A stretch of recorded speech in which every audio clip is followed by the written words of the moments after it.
কসাই ভাইরা রুহটা যাতে তাড়াতাড়ি বের হয়ে যায়, প্রাণটা যাতে তাড়াতাড়ি বের হয়ে যায়, জবাইয়ের পরে আবার ছোট ছুরি দিয়ে স্পাইনাল কর্ডে খোঁচা মারতে থাকে। এটা কিন্তু ঠিক না। এতে করে যেটা হয়, এটা স্বাভাবিক মৃত্যু হয় না, বরং অপমৃত্যু হয়ে থাকে। হিন্দুদের মন্দিরের সামনে কুরবানির গরু জবাই করে, এটা ঠিক না। কারণ আমরা জানি যে ওরা এই গরুর পূজা করে থাকে। সো আমরা এমন কিছু করব না যেটা ওদেরকে খুব বেশি কষ্ট দিবে। আমরা যেন নিজ দায়িত্বে এই কুরবানির করার স্থান এবং বর্জ্য যেন পরিষ্কার করি। কারণ আত্মহুরু শাত্রুল ইমান, পরিষ্কার পরিচ্ছন্নতা এটা হচ্ছে ইমানের অঙ্গ। সিটি কর্পোরেশনের ভাইয়েরা সরকারি তত্ত্বাবধানে সারা বাংলাদেশের এসব বর্জ্য আসলে পরিষ্কার করা সম্ভব না। তো সেক্ষেত্রে আমাদেরকে দায়িত্বশীল হতে হবে।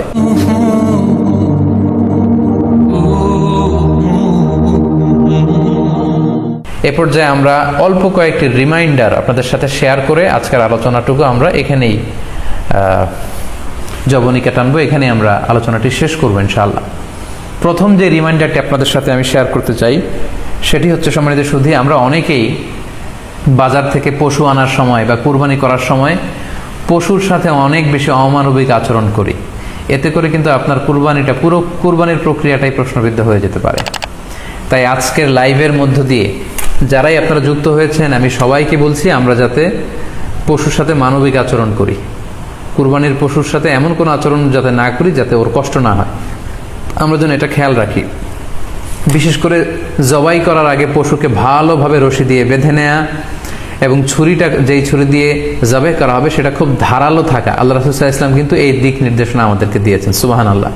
ইসলাম যে কতটা চেক অ্যান্ড ব্যালেন্স, কতটা ভারসাম্যপূর্ণ জীবন বিধান। আল্লাহ রাসূল সাল্লাল্লাহু আলাইহি ওয়াসাল্লাম সহিহ মুসলিমের বর্ণনায় তিনি বলছেন, ইযা যাবাহতুম ফাআহসিনু যিবহা, তোমরা যখন জবাই করবে সেখানেও তোমরা ইহসান করো।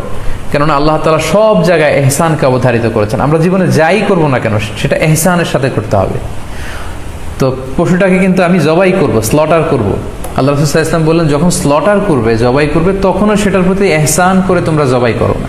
ওয়া ইযা যাবাহতুম ফাআহসিনু যিবহা, সেক্ষেত্রেও তোমরা সফট হার্টেড হও, সেটাকে ইহসানের সাথে জবাই করো। কিভাবে ইহসানের সাথে জবাই করবে?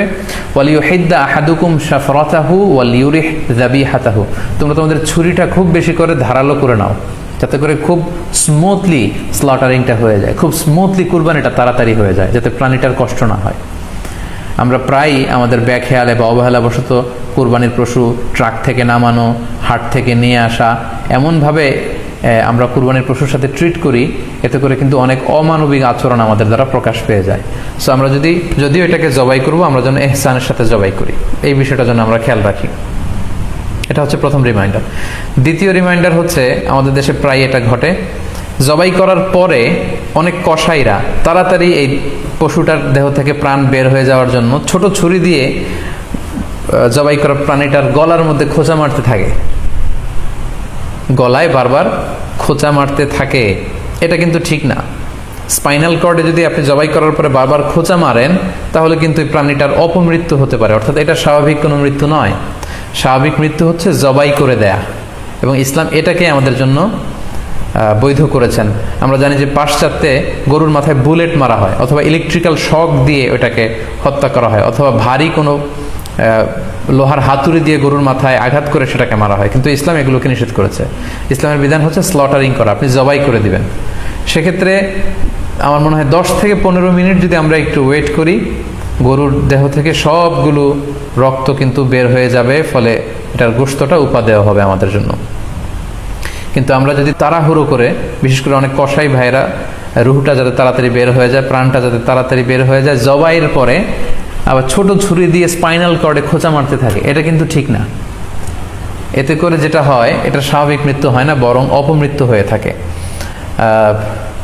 আমরা যখন কুরবানি করি তখন প্রাণীটার শ্বাসনালী এবং কণ্ঠনালী কেটে যায়, এবং তারপরে রক্তনালী, যেটাকে ইংরেজিতে বলে জুগুলার ভেইন, এই জুগুলার ভেইনটা যখন কেটে যায় তখন কিন্তু প্রাণীটা আর ব্যথা পায় না।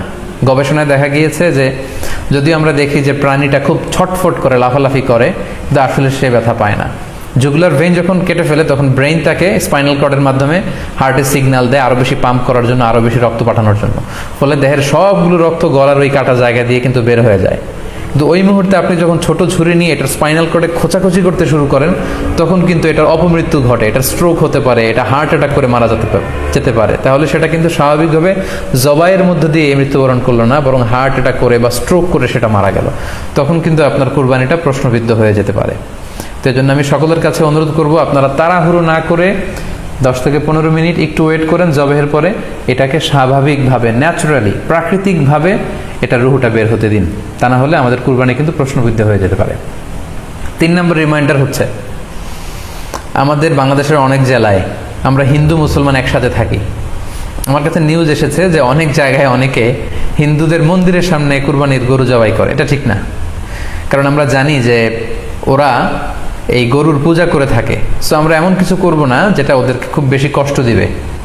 সো অনেকে শুনেছি যে উস্কানিমূলকভাবে তারা একটু দেখিয়ে দিতে চায় বা তাদের উপর প্রতিশোধ নিতে চায়, এরকম করে অনেক সময় হিন্দুদের বিভিন্ন গ্রামে মন্দিরের সামনে এই কুরবানির ব্যবস্থাপনা করা হয়।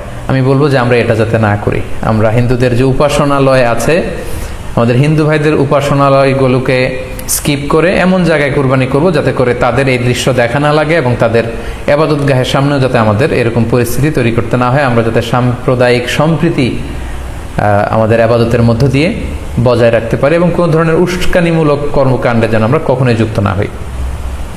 4 নাম্বার এবং সবচাইতে গুরুত্বপূর্ণ পয়েন্ট হচ্ছে, জি খেয়াল করে শুনুন, আপনাকে বলছি, 4 নাম্বার পয়েন্ট হচ্ছে যে জবাইয়ের স্থান এবং বর্জ্য কুরবানির পরে এটাকে নিজ দায়িত্বে পরিচ্ছন্ন করুন। আই রিপিট, আমি আবার বলছি, যেখানে আপনি কুরবানি করলেন সেটাকে এবং এই যে বর্জ্য ময়লা, এটা নিজ দায়িত্বে আপনি ক্লিন করুন। সিটি কর্পোরেশনের ভাইয়েরা সরকারি তত্ত্বাবধানে সারা বাংলাদেশের এসব বর্জ্য আসলে পরিষ্কার করা সম্ভব না। জরিপে এসেছে যে 50 লক্ষ গরু জবাই করা হয় প্রত্যেকটা কুরবানির ঈদে। তো সেক্ষেত্রে আমাদেরকে দায়িত্বশীল হতে হবে। কুল্লুকুম রাঈন ওয়া কুল্লুকুম মাসউলুন আন রাইয়াতিহি। আল্লাহ রাসূল সাল্লাল্লাহু আলাইহি ওয়াসাল্লাম বলেছেন, তোমরা প্রত্যেকে দায়িত্বশীল আর তোমাদের প্রত্যেকের দায়িত্বের ব্যাপারে কিয়ামতের ময়দানে আল্লাহ তাআলা কিন্তু তোমাদেরকে জিজ্ঞেস করবে। তাই আমরা যেন নিজ দায়িত্বে এই কুরবানির করার স্থান এবং বর্জ্য যেন পরিষ্কার করি। ব্লিচিং পাউডার দিয়ে বেশি করে পানি মেরে আমরা যেন পরিষ্কার পরিচ্ছন্ন রাখি, কারণ আত-তুহুরু শাতরুল ঈমান, পরিষ্কার পরিচ্ছন্নতা এটা হচ্ছে ঈমানের অঙ্গ। এই বিষয়টা যেন আমরা খুব গুরুত্বের সাথে নেই এবং নিজ নিজ কুরবানি আমরা যেখানে দিলাম সেই জায়গাটা যেন আমরা পরিষ্কার করি। বিশেষ করে বিভিন্ন সংস্থা যারা অনেক অনেক কুরবানি করবেন, ভলান্টিয়ারলি বিভিন্ন কুরবানি করে কুরবানির গোশত বিতরণ করবেন, আপনারা এরকম ভলান্টিয়ারলি ক্লিনলিনেস ক্যাম্পেইন করতে হবে যাতে কোনো ধরনের রক্ত, ময়লা, বর্জ্য, আবর্জনা না থাকে।